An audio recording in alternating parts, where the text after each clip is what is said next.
ইরানের ইস্পাহান শহরের কাছে হামলার খবরের কয়েক ঘণ্টা পর দেশটির একজন সিনিয়র কর্মকর্তা বার্তা সংস্থা রয়টার্সকে বলেছেন, ইসরায়েলের বিরুদ্ধে তাৎক্ষণিক প্রতিশোধ নেয়ার কোনো পরিকল্পনা তেহরানের নেই। বিবিসি বলছে, দুই মার্কিন কর্মকর্তা গণমাধ্যমকে বলেছেন যে হামলাটি ইসরায়েল চালিয়েছে এর দায় এখন পর্যন্ত স্বীকার করেনি নেতানিয়াহু প্রশাসন। তবে ওই কর্মকর্তা নাম প্রকাশ না করার শর্তে বলেছেন, ঘটনার বিদেশি উৎস নিশ্চিত করা যায়নি। এছাড়া তারা কোনো বহিরাগত হামলার খবর পাননি এবং সার্বিক আলোচনা আক্রমণের চেয়ে অনুপ্রবেশের দিকেই বেশি ইঙ্গিত করছে। এর আগে ইসরায়েল শুক্রবার ভোরে ইরানে ক্ষেপণাস্ত্র হামলা চালিয়েছে বলে খবর দেয় মার্কিন সম্প্রচার মাধ্যম এবিসি নিউজ। পরে তাদের বরাত দিয়ে এ খবর প্রকাশ করে আল জাজিরা। যদিও এমন খবরের পর তেহরান বলছে তারা বেশ কয়েকটি ড্রোন গুলি করে ভূপাতিত করেছে এবং দেশটিতে এখনও কোনো ক্ষেপণাস্ত্র হামলা হয়নি।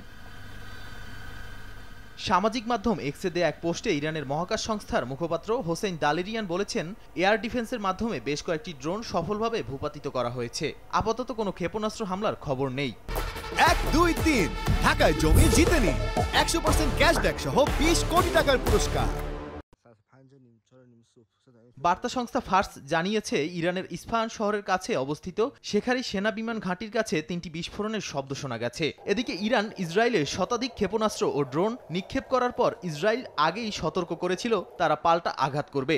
মার্কিন কর্মকর্তাদের বরাত দিয়ে এবিসি এবং সিবিএস নিউজ জানিয়েছে, ইসরায়েলি ইরানে হামলা চালিয়েছে।